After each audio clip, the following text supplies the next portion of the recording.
Hello, my name is Jonah Jonathan, and thanks for tuning in. Today I've had the wonderful opportunity of interviewing jazz percussionist, composer, and educator Kevin Norton.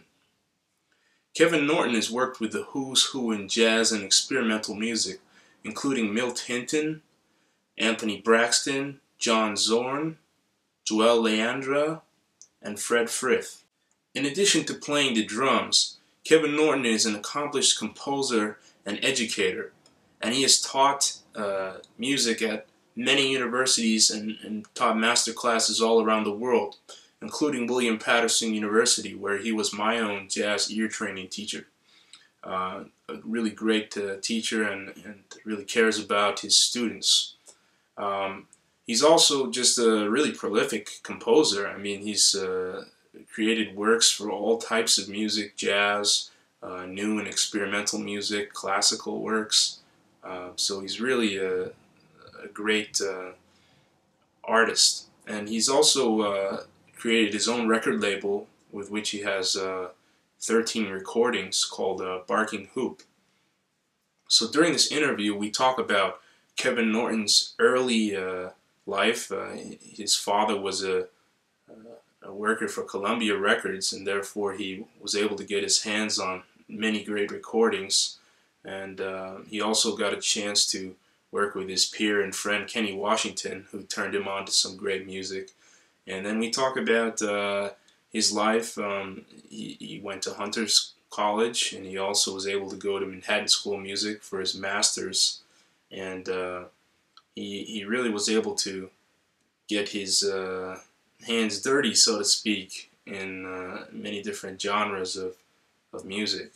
He was really influential in the downtown music scene, and he's also at the forefront of avant-garde and new jazz. So I hope you guys enjoy this interview. Thanks for watching.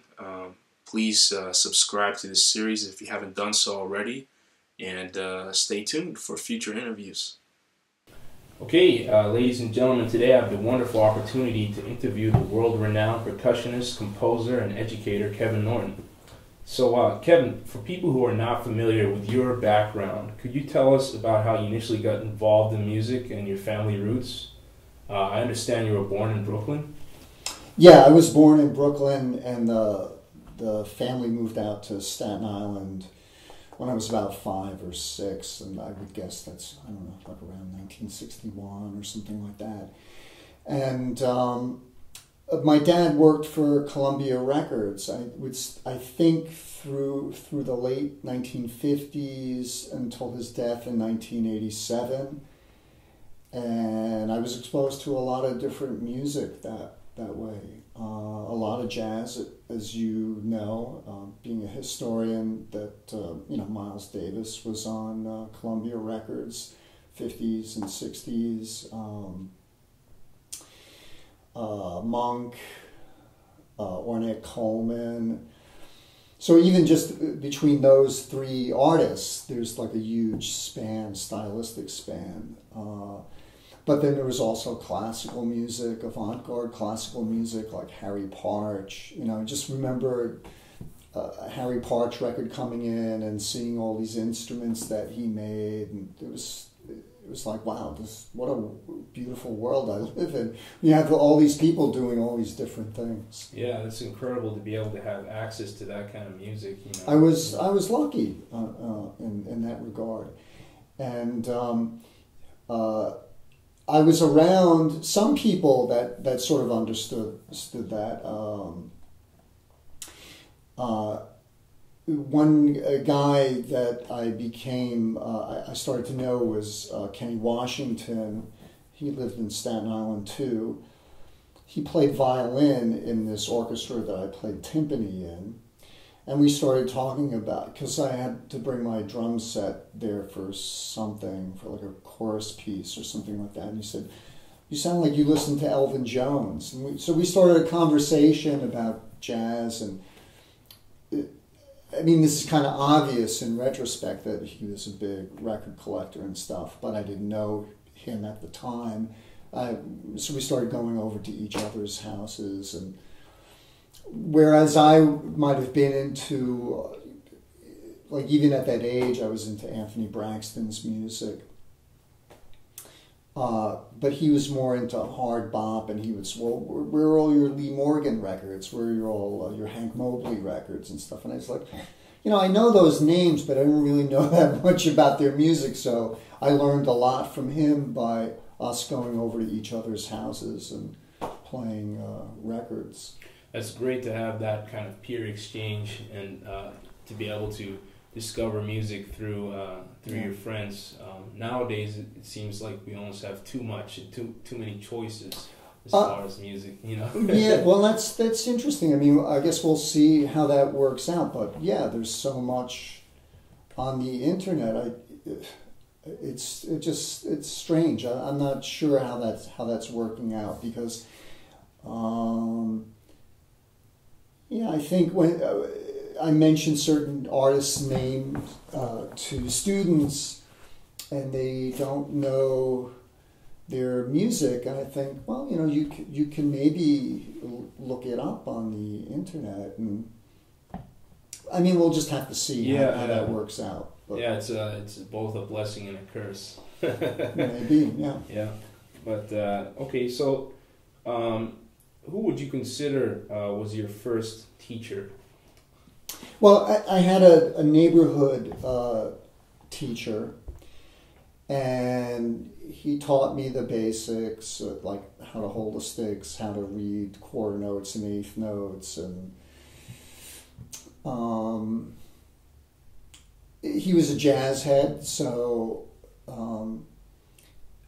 again, because I was listening to all kinds of music, I might have brought in a Blood, Sweat, and Tears record. And he goes, well, they're okay, but how about like a Miles Davis record? So I was like, sure, I can bring in a Miles Davis record, and we'd talk about how to play along with it and stuff like that. So he was the first guy to teach me the basics about drumming. He was connected to the guy who taught music in the junior high school that I went to. And then I think when I got involved in this borough-wide orchestra, which is what Kenny Washington played violin in, I maybe took a bunch of timpani lessons from a guy out in Staten Island as well. And then in college, because I was so much enamored with the music of Anthony Braxton, I studied a little bit with Barry Altschul. And when I went to Hunter College, I met Milt Hinton, and he was a huge influence on me. And though he didn't specifically say, I think you should go to graduate school to study more about music, just the way he talked about his life and his studies and him studying classical bass, I thought, well, I think I might like to go back to school and get a master's degree in percussion. And so I went to Manhattan School of Music and studied with classical percussionists, jazz percussionists. And yeah, so I've been lucky that I've had a lot of students, a lot of teachers, but I don't think there was any one person that I studied with for a very long time, which is unusual because in my role as a teacher, I think students that have studied with me for even a semester, they might have taken more lessons than I did with certain teachers out in the world. Well, that's really that's cool to hear that you were able to learn from so many guys and absorb different things from different people. I think if I had to do it again, I would study with even more people, and I would have hung out with even more people. I think at a certain point, just because of the people I was around and just little things that they said, like Milt Hinton saying, I would be in his jazz workshop at Hunter College for the 4 years or the 5 years that I was there. And he would, the beginning of the semester, he'd always say, you know, it's about your story. Tell us your story. And so that always became like a very important thing to me, that, I have to be, he would quote Shakespeare, he'd say, to thine own self be true. And I took that very seriously. So. Wow. Well, yeah, I mean, that's it's really important to be able to get your own voice and to be true to who you are on your instrument. Yes. Let's talk more about Milt Hinton. Yeah. When did you really start working with him? Because you played with him as well, right? Yeah. Pretty soon, maybe the second semester that I was in Hunter College, he might have had some kind of function outside of school, maybe to play in a library in his neighborhood in Queens or something small like that. And he'd asked me, maybe the piano player Jay D'Amico, maybe the saxophone player Sam Furness. There were a bunch of people in the class there at school. But I think the more that I sort of hung around with him, the more I wanted to play with him. So I would always say, yeah, well, look, can I do this gig for you or whatever? And so, yeah, we started. I don't remember the year that I made the judge's decision, the record with him, but that was a few years at least after I had been playing gigs with him. Sure, yeah, that's a great record. I've got a chance to check it out. Oh, well, thank you. Yeah, and then you were encouraged to play the xylophone around the same time, right? Yeah, I was in this college program, and Milt's class was very definitely a jazz workshop, but there was other music in the school, and I wanted to play more, and in like the small orchestras and concert bands that were there, certainly the snare drum parts were easy. So I wanted to play other instruments. I also learned how to play a little bit of clarinet and bass clarinet, just because it wasn't really a performance school so much. I was really sort of studying composition and theory there, but I wanted to perform, and so it seemed like the xylophone, I could take that home for the summer and lock myself in a room and just practice for hours and hours. And it was fun, and it just brought me to another place. And I had already been composing. I had my own little jazz bands through these years, and I wanted to know more about, performing these melodies and stuff that I was writing for these other guys. I could hear them, but I couldn't really play them myself on an instrument. And I felt like I really didn't have the chops to become a piano player. I didn't have the physical, like the fingers and the hands for it. So the xylophone and eventually the vibraphone is another member of the percussion family. So that sort of made sense. And then, as a steady working musician, you headed to Manhattan School of Music as a percussionist. What was it like with your fellow peers there? What kind of stuff did you guys work on there? Well, the school at the time, there was no jazz studies program there. I think it started the year after I graduated, or the year that I graduated. If I graduated in the spring of '82, I think maybe the jazz studies program started in the fall of '82. And I also thought, well, I'm playing with Milt Hinton and some other people as a jazz musician outside of school. So I sort of got more into contemporary classical music, and I played in orchestras and new music groups there. Well, yeah, I mean, it's certainly a stomping ground to hone your chops. Yes, and, yeah. That was the main thing for me, was to get my butt kicked on the mallet instruments in particular, and it did. It did. That's good. And when you finished Manhattan, where did you head next, musically speaking? I know you branched out into all sorts of projects. Yeah, I think like a lot of people leaving school, you think, what can I do? I want to do as much as I can. I had a couple of day jobs, but I really didn't want to do that anymore. So I did everything. I did weddings, I played in rock bands, I played in whatever I could do, I wanted to do. And it took a bunch of years to sort of get it back to jazz and improvised music, and me feeling where I'm being myself and I'm not just playing any gig to make the grocery money. Yeah, sure.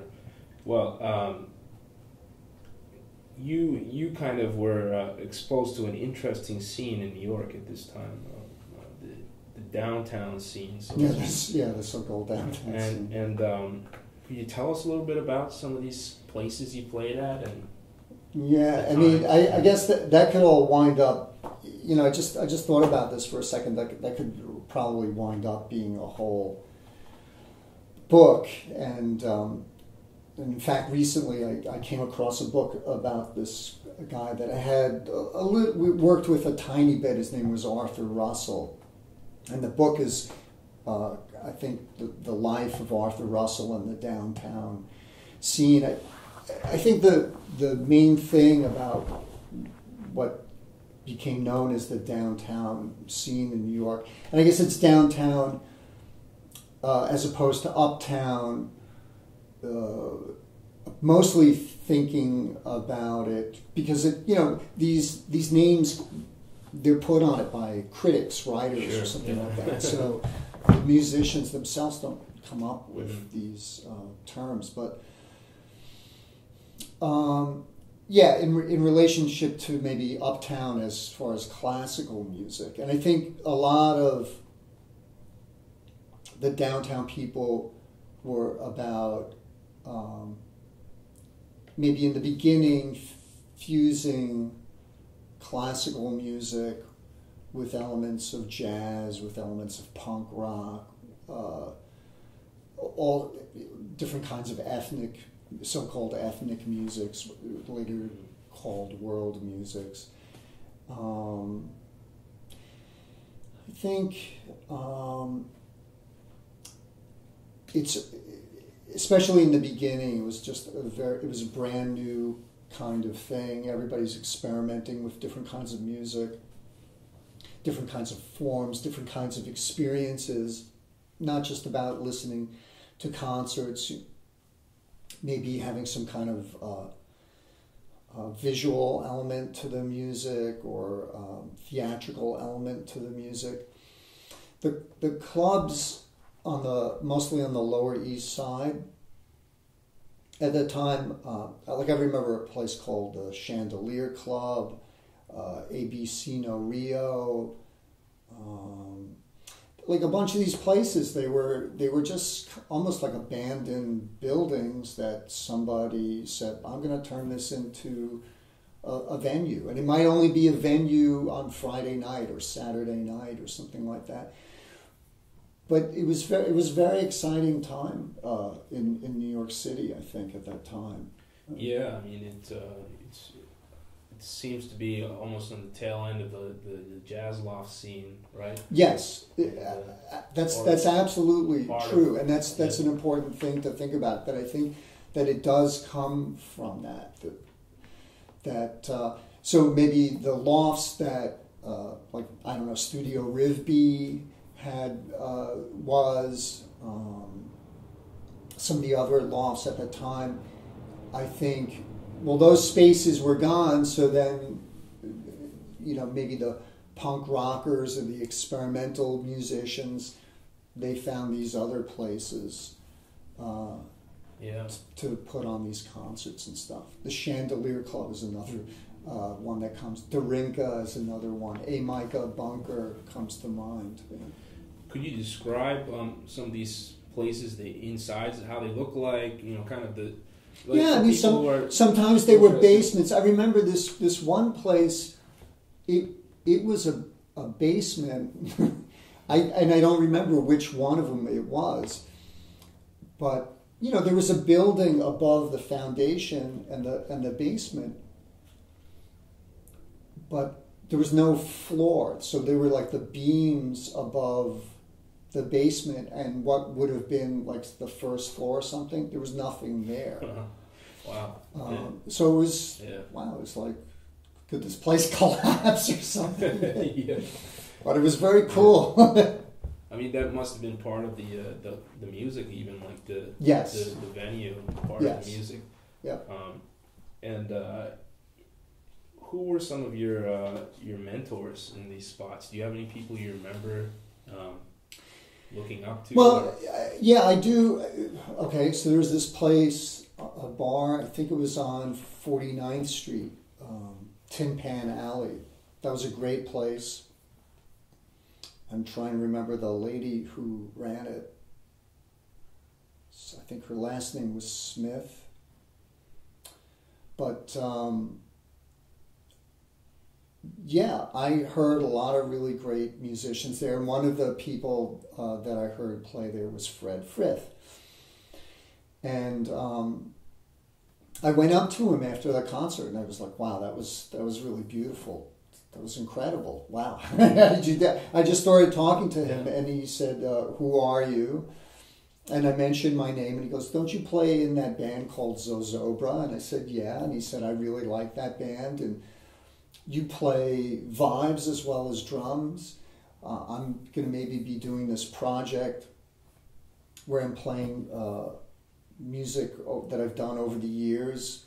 And it would be great to have a drummer that also reads and plays the mallet instruments, and that project eventually became the band Keep the Dog. Yeah.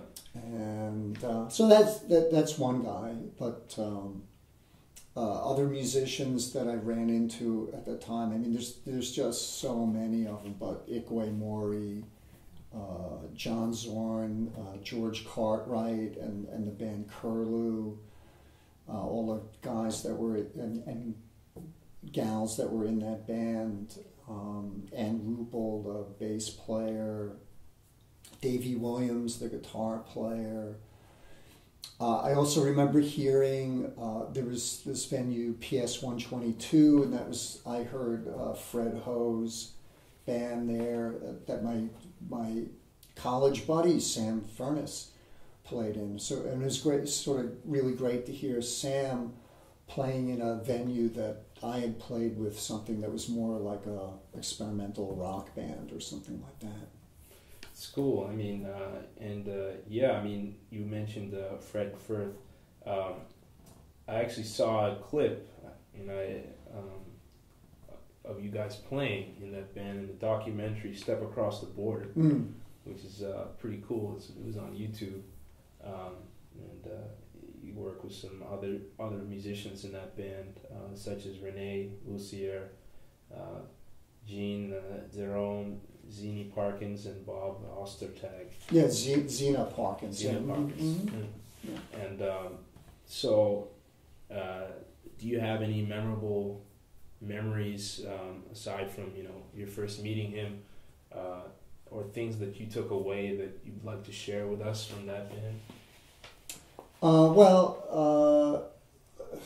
There's a lot of things, but I mean, one thing that just sort of comes quickly to mind is that John Zorn was a guest in that band sometimes, and one of the nights that the band played at the Kitchen, I think we played 3 nights at the Kitchen, maybe 1989.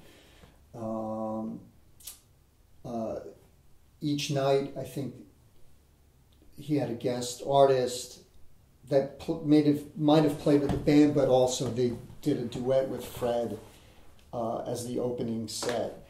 and John Zorn and Fred Frith did this opening set, and I just thought it was incredible music. And so that that sort of opened up a whole world of possibilities, but the possibility of how good free improvisation was amazing, but then also to follow John Zorn's music a little bit away from there.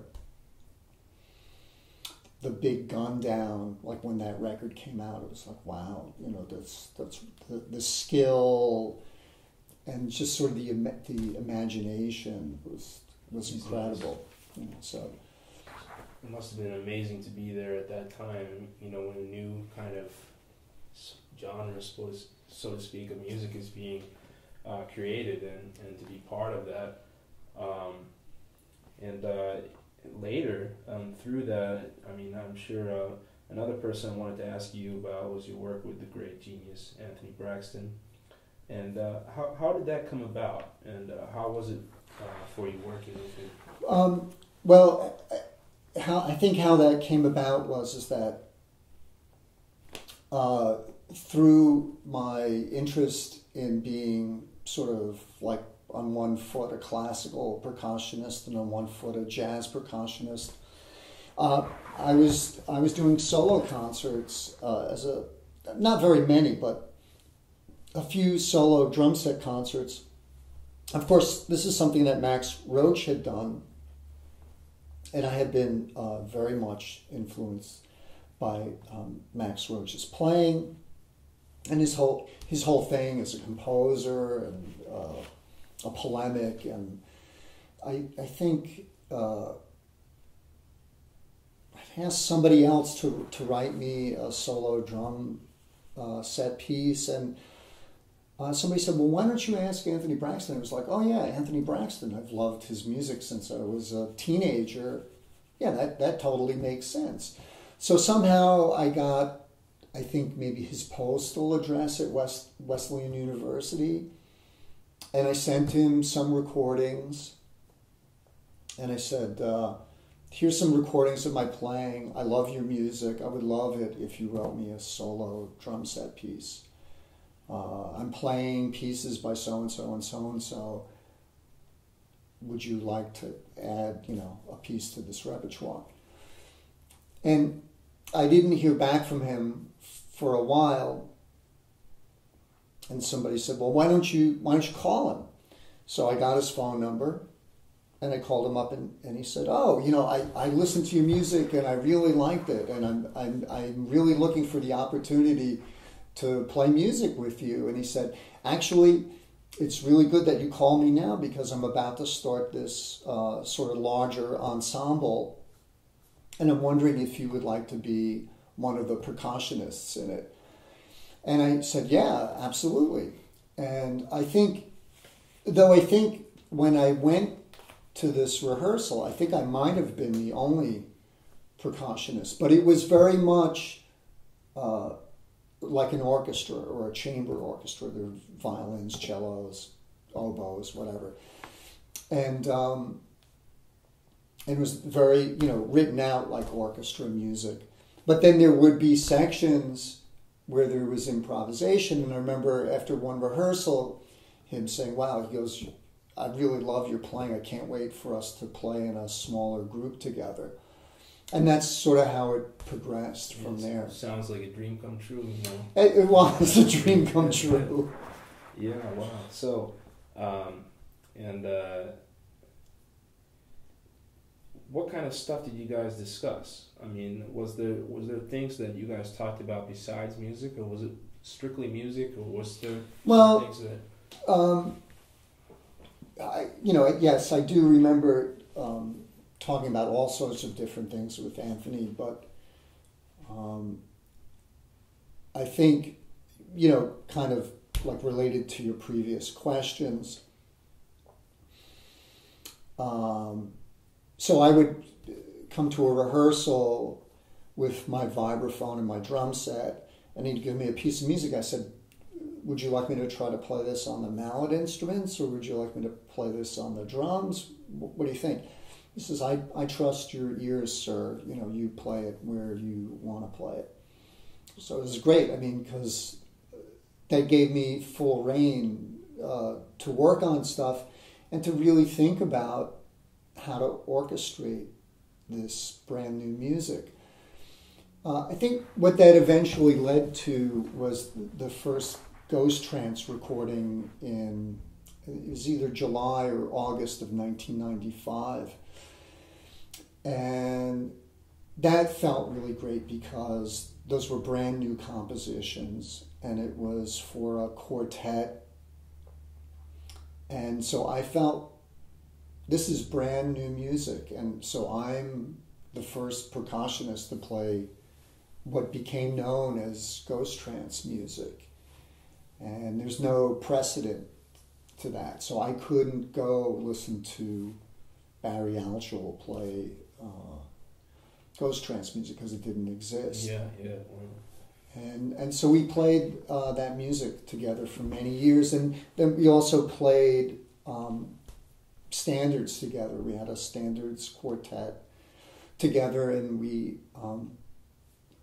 made a couple of records for the label CIMP, but we had a concert at Wesleyan University, and he and I were talking about it on the telephone, and I said, well, maybe I could put it out on my record label, my little record label. And that was great because a lot of people wanted to hear more of that band, and so we got 2 substantial tours from that.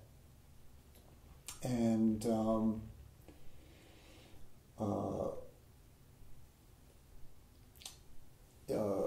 those wound up coming out on Leo Records. And there was like 4 CD sets of that music, and that was a great band too. Yeah, I've listened to some of that music, some nice stuff. Oh, thank you. So that's pretty cool that you came out with your own record label, Barking Hoop, in 1999. How did the concept for that label come about? Well, I had made records for a couple of existing labels before that, and I had written this piece for my group at the time, a quintet, and for Anthony Braxton as a guest soloist. And I thought the music was really fantastic, and I thought for sure that, especially, I mean, it was written as a chamber piece, and it was orchestrated in such a way that I felt like you could hear Anthony's playing really well. I thought it was a well-written piece, if I do say so myself. And I was kind of shocked that the reaction I was getting from some of these labels was, we like it, maybe we can put it out a year from now or something like that. And I just felt like, no, I want to go now, I want to move now. And I thought that I would have to start a record label to, for instance, eventually document these solo drum set pieces that I had asked people to write for me.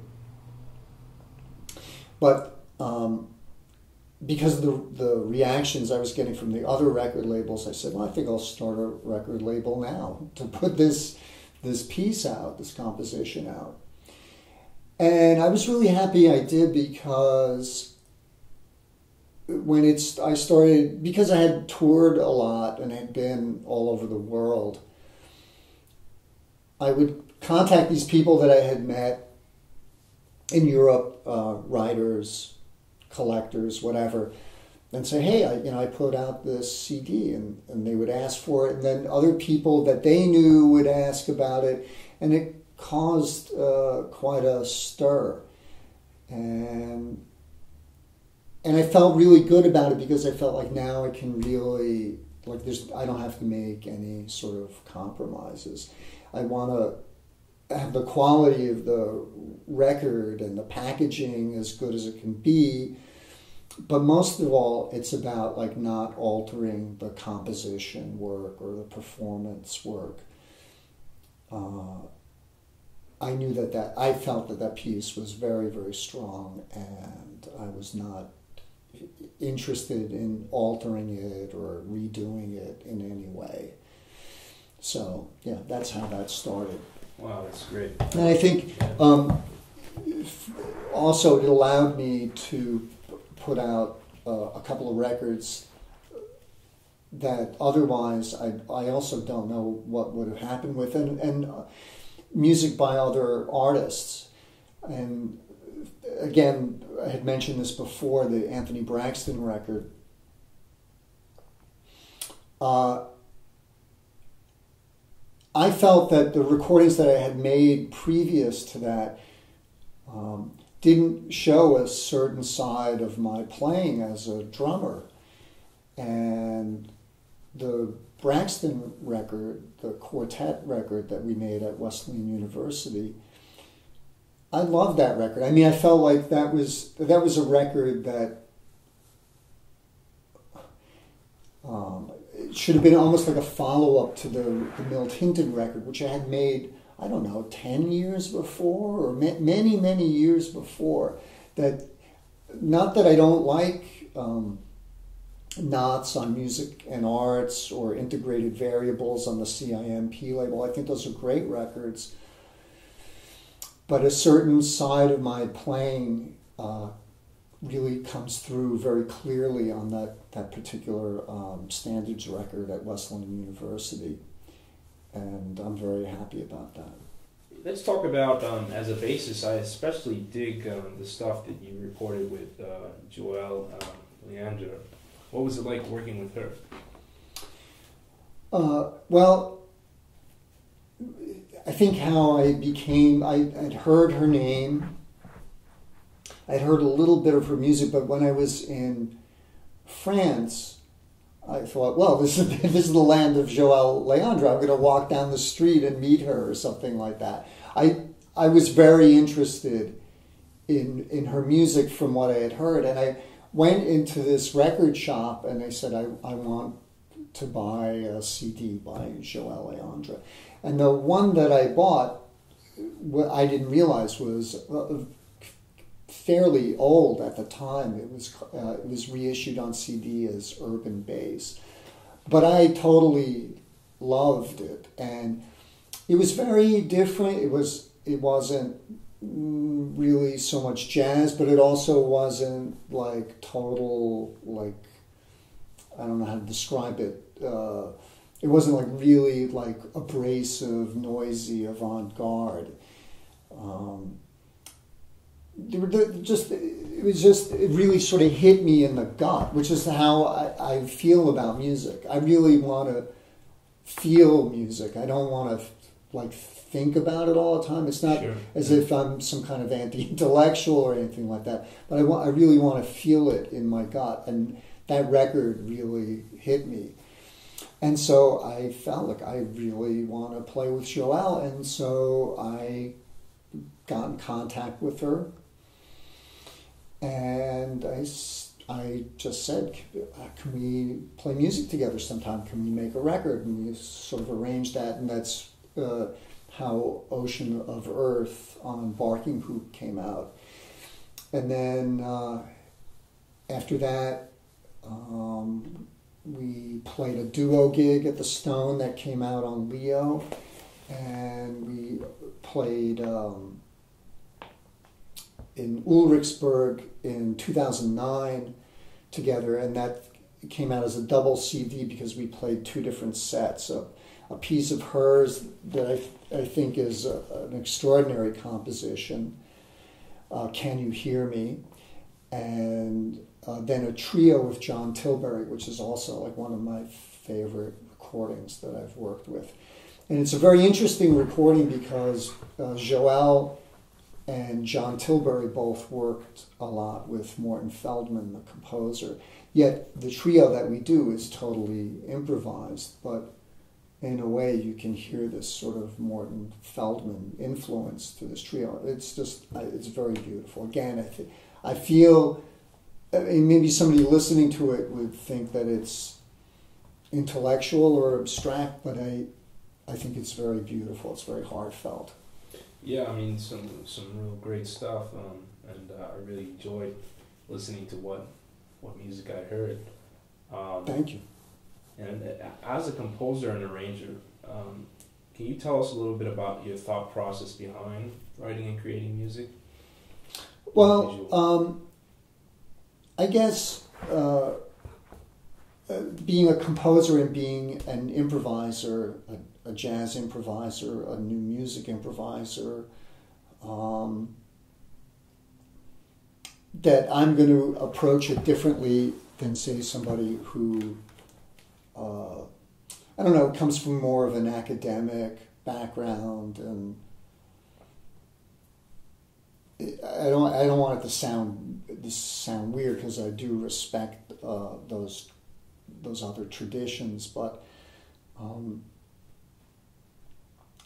sometimes if anybody just sits at a desk and writes music, it can lack a certain energy or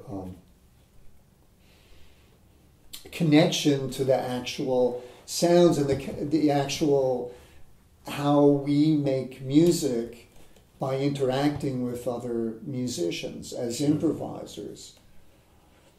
So I think the challenge to compose as an improviser is how do you bring that spontaneity and that energy that you get when you're interacting with somebody. Then when you're in the moment of it, I don't think you're thinking so much. You shouldn't be thinking. I think you're feeling.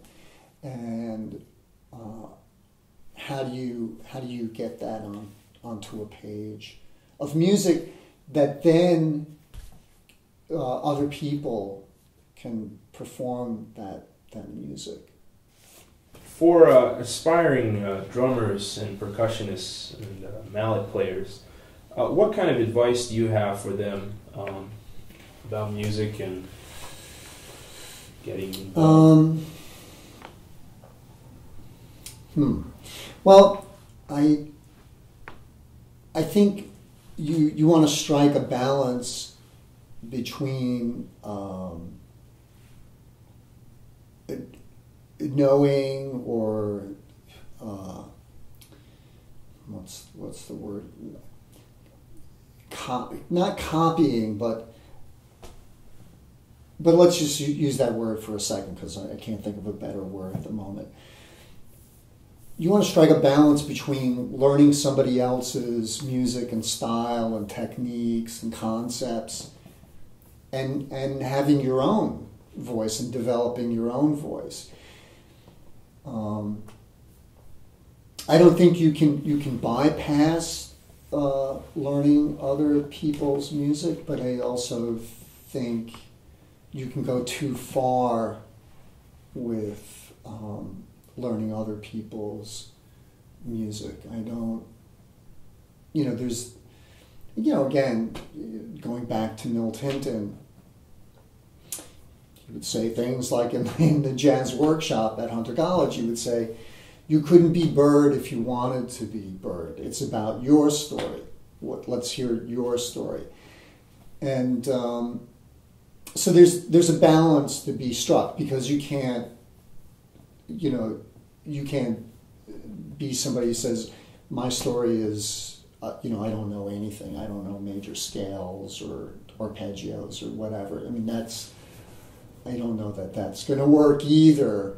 But there's a balance to be struck between those two things. And maybe it is that in your earlier years you do your homework, and then you move towards doing your own music. But the question is always, where's the line between those two things? Where's the balance point? As a percussionist, someone like Warren Smith is an influence. I can't say that I know all of Warren's music, but I think when I would see him playing on certain records, and he was playing drum set, and he was playing vibes, and he does this to this day, and he's a great musician. Like I said, I don't think that I copy anything from him, but I think the concept of being a total percussionist in jazz and improvised music was very inspiring to me. Sure. Well, you talked to us, I'm a former student of yours in jazz ear training. You talked to us about the importance of practicing and working on your craft.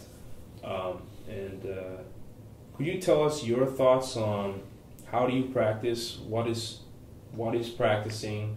What are your recommendations for someone to practice? This is the first thing that came into mind. My good friend, the piano player and composer Connie Crothers, hates that word. She doesn't use the word practice. It's always, I'm going to play music now. I'm not going to practice it, because what's practicing? You're not practicing. You're playing all the time. Sure. But I'm not quite as dogmatic as that. I don't shy away from the word practice, but I think the point is well taken, that you should be trying to play music every time you're practicing. If there's certain things that you don't like, if you're not a good reader, I think it's, reading music is like reading English. The better you're at it, there's just more information and more beauty available to you. So you'd want to practice sight reading, especially if you're not that good at it, because it would just open up stuff to you. So I think that's why you practice, is to open yourself up to other stuff, to stuff that maybe you haven't discovered before. So I think there's the link between practicing and playing. You go to improvise something, you go to play something, and that idea, I never thought about that before. Let me see what happens if I do this, and I move this note over here, and I move this hand over here, and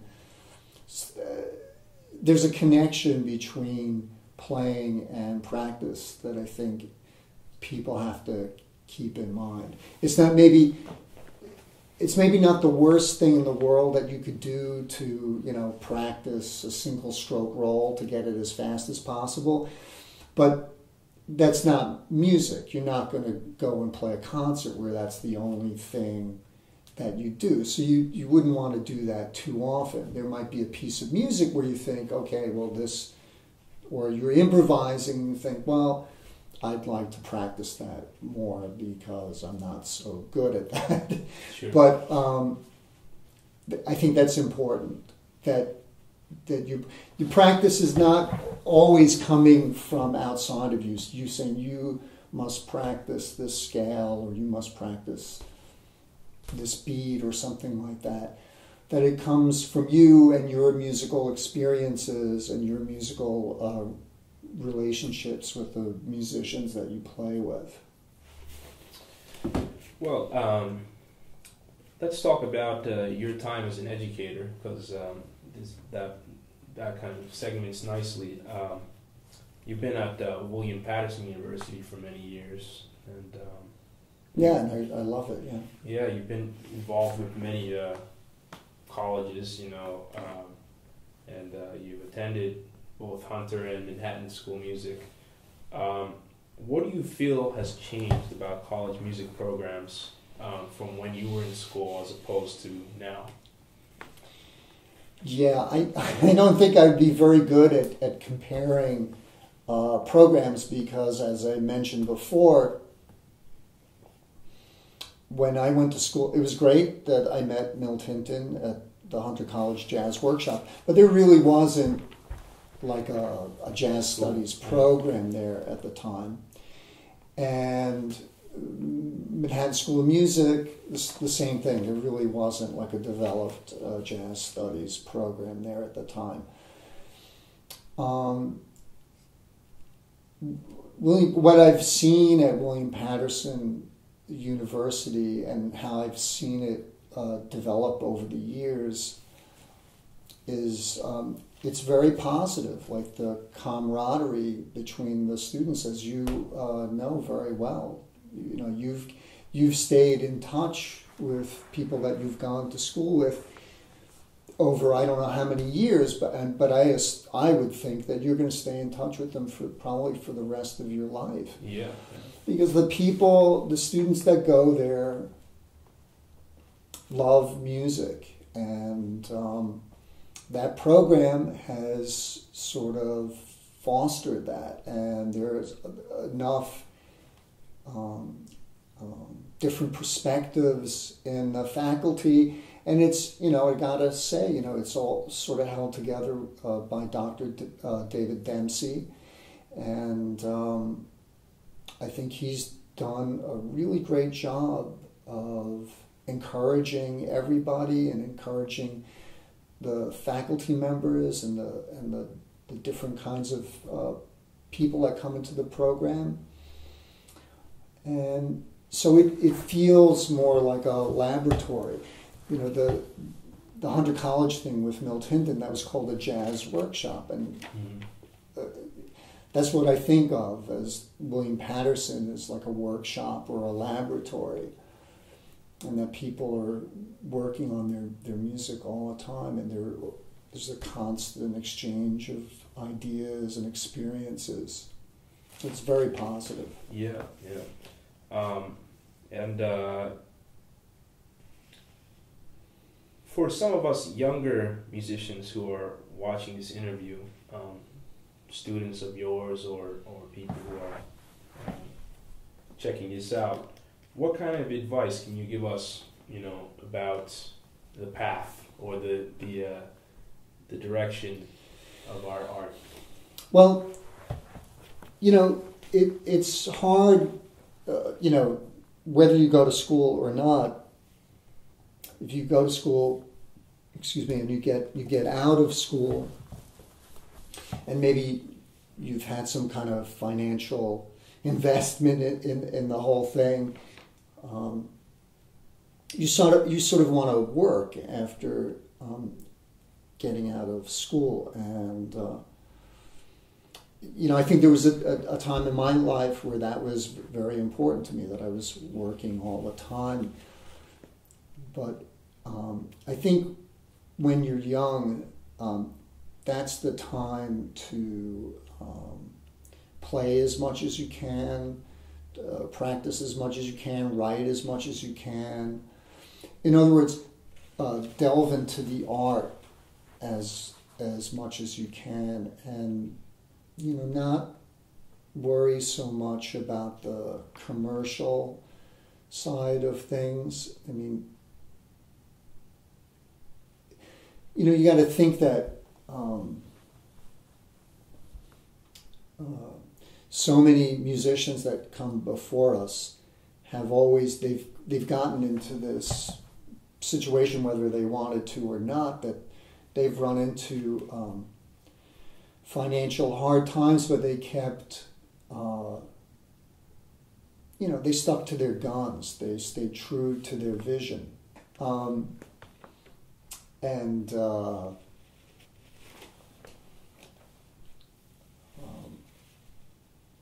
Yeah, when you're young, you should be doing the art work and not worry so much about